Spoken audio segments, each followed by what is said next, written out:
ऐसे ज्ञात हो कि भगवान ने हमें उसी मार्ग के लिए चुना है जिस पर हम अभी चल रहे हैं। गुरुदेव कृपया मार्गदर्शन करें। वैसे बच्चा, ये तो कर्म के अनुसार निश्चित है, इसे भगवान ने नहीं भेजा है। पूर्व के हमारे कर्म, हमारा निश्चय पहले ही हो चुका है। भगवान की तरफ से मानव देह केवल भगवत प्राप्ति के लिए मिला है। कर्म के अनुसार बहुत पढ़ा लिखा आदमी भी गरीब और बिना किसी व्यापार आदि के भी बहुत निम्न स्थिति में देखा गया, और बहुत ग्रेजुएट पढ़े लिखे, उसने कर्म तो बहुत बढ़िया किया, पढ़ाई एक तरह, लेकिन पूर्व का उसका कर्म बिगड़ा हुआ तो उसको कोई उन्नति का चांस नहीं दे रहा है। और ऐसे भी देखे गए कि कोई ग्रेजुएट नहीं है, ना रूप के हैं, ना रंग के हैं, ना ढंग के हैं, और वीआईपी व्यवस्थाएं हैं, सैकड़ों नौकर चाकर सब, मतलब उसको बेच आवे बाजार में। ऐसे लोग हैं, उनको खाने को नहीं है। वो इतना मंद बुद्धि का होते हुए भी ऐसे ऐश्वर्य का भोग रहा है। इसमें कर्म प्रधानता होती है। मनुष्य को भगवान ने भेजा है केवल केवल भजन करके भगवान की प्राप्ति कर ले। ये कर्म साइड है, मुख्य है उद्देश्य भगवत तत्व का ज्ञान हो जाना, भगवत प्राप्ति हो जाना। बस इस बात को संसारिक जन नहीं जानते। जैसे बच्चा, तुम बहुत पढ़ लिख करके आखिरी पढ़ाई जिसे कही जाती हो पढ़ लो, बहुत अच्छे पद पे चले जाओ, बहुत रुपया पैसा कमा लो, खूब भोग भोग लो, पर शरीर तो छूटेगा ना एक दिन। ये पता है ना तुम्हें? शरीर छूटेगा ना। जब छूटेगा तो फिर नया जन्म होगा, फिर तुम्हें नए से पढ़ना पड़ेगा, काखा गा गांगा, सारी पढ़ाई बेकार, फिर नए से रुपया कमाना पड़ेगा, फिर नए से सुख सामग्री एकत्रित करनी पड़ेगी, फिर भोगो, फिर मरो, फिर नए से फिर शुरू। ये एक बार नहीं हुआ, करोड़ों बार हो गया है। अभी पहली बार थोड़ी आप आए हो, करोड़ों बार आज। अब की बार हमको ऐसा पढ़ाई पढ़नी है कि जहां से रुके वहीं से शुरू हो। वो है भजन। 100 बार राधा राधा बोला है और शरीर छूट जाएगा तो 99 पॉइंट से नहीं चलोगे, फिर 100 के ऊपर 1 2 3 100 प्लस, नीचे नहीं उतरना पड़ेगा। अगर आपको थोड़ा ज्ञान हुआ है तो मरने के बाद जब दूसरा जन्म होगा उसी ज्ञान से, तभी देखा जाता बालक होते हुए बड़ी बड़ी भागवतिक बुद्धि, उसका पूरा खजाना जमा है। बच्चा, जीवन का लाभ है कि राधा राधा बोलो और मन में रखो कि प्रभु मुझे ऐसा ज्ञान दो जिससे मैं आपको प्राप्त कर सकूं, और आपके इस सृष्टि में जो कर्म के अनुसार मुझे सेवा मिले उसे आपकी सेवा मान करके करूं। बस भगवान किसी को सुख या दुख कभी नहीं देते। आप सोचो, यहीं से हम तुम्हें उदाहरण देते हैं।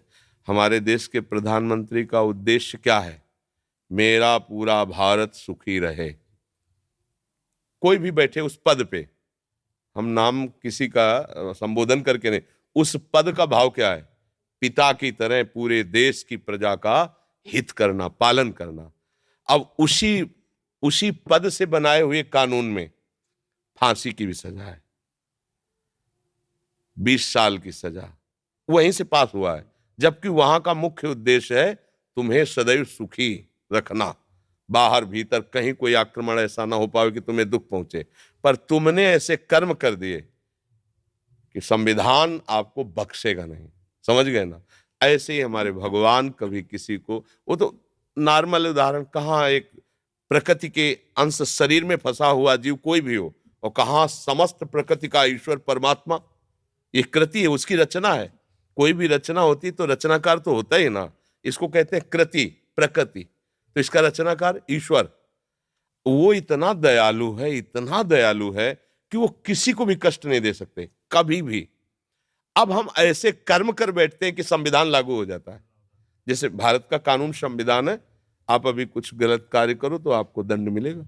अगर आप 18 के नीचे हो तो दूसरा हिसाब है, ऊपर हो तो उसका दूसरा हिसाब किताब है। तो यद्यपि हमारे देश का राजा नहीं चाहता कि आपको कष्ट मिले, पर आपने कर्म ऐसे कर लिए कि अब आपको भोगना पड़ेगा। मतलब वही आपके सपोर्ट में खड़ा है और वही आपके पतन में सिद्धांत की रचना की है। तो कर्म हमारे हमको उन्नति और अवनति कराते हैं, लेकिन उन्नति और अवनति में समान भाव ये भजन दिलाता है, ये कर्म नहीं दिलाता। भजन, अगर आप भगवत भाव में हो तो आपके अंदर सुख दुखे समय कृत्वा लाभा लाभो जया जयो, जय और पराजय में, सुख और दुख में, लाभ और हानि में समान भाव रहेगा, ये स्थिति आ जाएगी। और अब हमारा अगला जन्म ना हो, हम भगवान के पास जाएं। जैसे अभी परसों हम कह रहे थे कि लोग कहें हमें भगवान की जरूरत क्या है, हमें नहीं चाहिए भगवत प्राप्ति भाई, हमें नहीं चाहिए तत्व ज्ञान। ठीक है, आप अमेरिका क्यों जाते हैं? अच्छा पैसा मिलेगा। अमेरिका से पास हुआ है, ये हमारे पास बहुत बड़ी सर्टिफिकेट है। और हमारा जीवन सुखमय रहे ना, तो हम अपने माता पिता, अपने देश को छोड़कर दूसरे देश में किस लिए जाते हैं? सुख के लिए।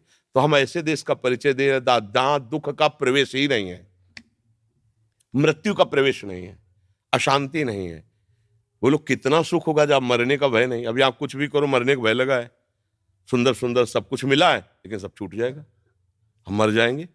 चाहे जितना घी पिए मर जाएंगे, चाहे जितना बैंक बैलेंस में मर जाएंगे, चाहे जितनी सुंदर पत्नी हो, पति हो, पुत्र, सब छूट जाएगा। धोखे का खेल है कि नहीं? ऐसा एक देश है भगवान का धाम, जहाँ प्रिया जो लाल जो विराजमान, वहां न मरना है, न बिछुड़ना है, न कमाया है, न परिवर्तन है, चिदानंद धाम। तो भैया सुख के लिए जैसे हम विदेश जाने की तैयारी करते हैं, ऐसे महासुख के लिए हम निकुंज देश जाने की तैयारी करें।